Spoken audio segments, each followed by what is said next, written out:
Geceler seni yada salli, görmüsüm seni bolana. Nelli bakışlan canım alli, min asla sensiz yaşap bilemok.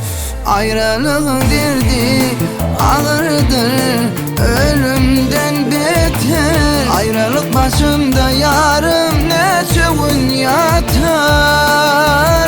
Yalnız koyup gitmek istedim, hasretlin yeter. Gözümdeki yaşım, bu ahım kim bilir.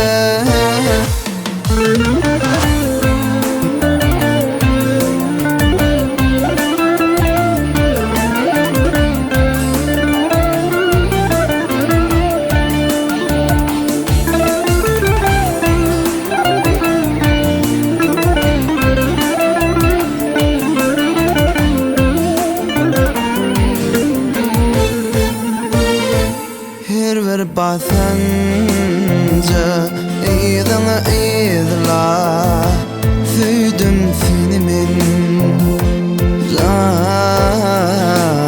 bilen. Asmana qarab ürkün men sinap, outladım yarım dine sen bilen. Ayrılık derdi ağırdır, ölümden beter. Ayrılık başımda yarım neçe gün yatar. Yalnız koyup gitmek istedim, hasretlin yeter. Gözümdeki yaşım, bu ahım kim bilir.